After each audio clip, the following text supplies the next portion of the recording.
How do I help a child with underlying mental health disorders? And how do I deal with psych hospitals and outpatient centers who are affirming?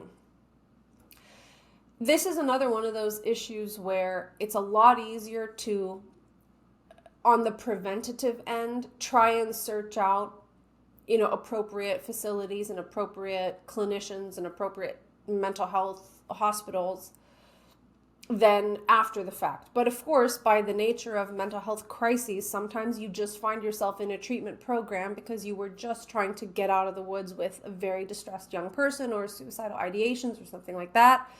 And now here you are in a mental health facility where people are affirming your child. But one of the things, that you may consider doing is just talking about what are the general principles of how you stabilize a person at your mental health facility. So you could ask them questions like, what is the philosophy here? How do you deal with things like, if a young person comes in with a drug addiction or porn overuse or some sort of a screen addiction, how generally do you, interrupt these unhealthy patterns of addictive behavior or maladaptive coping or something like that? So you're kind of trying to reach for a broad principle or philosophy of how they manage when a person is fixated on an unhelpful strategy.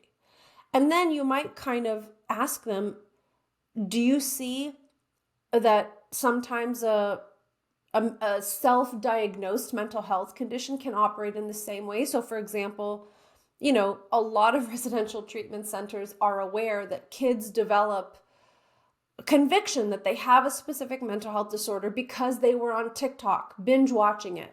This is happening with DID, which is old multiple personality disorders. This is happening with Tourette's and tics, and it's happening in a lot of different realms. So you might ask, okay, do you think that some people at your facility are dealing with this? And if so, how do you manage that? Do you affirm their self-diagnosis, or do you work on the other mental health issues that they're dealing with first? So you can try to ascertain when similar things happen with incoming patients. How does this facility treat it?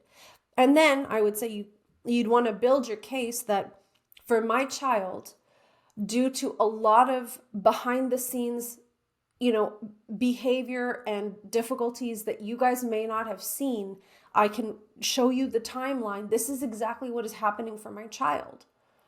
And if you can say, if my child, you find ways to express yourself, but you could say something like, if my child, through exploring and experimenting with gender, had improved mental health and was thriving and seemed to be much more attuned with who he is as a person or who she is as a person, I wouldn't have the same concerns with what it means to affirm this identity. But I strongly suspect that this is actually a kind of identity crisis and a confusion that my child's experiencing.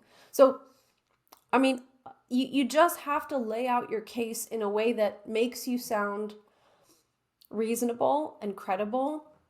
And I'm giving a talk this weekend for therapists about how to work with clients that have a strong political identity. And one of the things that I talk about in this presentation is that there's something very unfair going on, which is paradoxical, which is that being cautious and using a psychological support first approach is fast becoming the standard in all the European countries which have looked at the evidence closely around gender affirmation.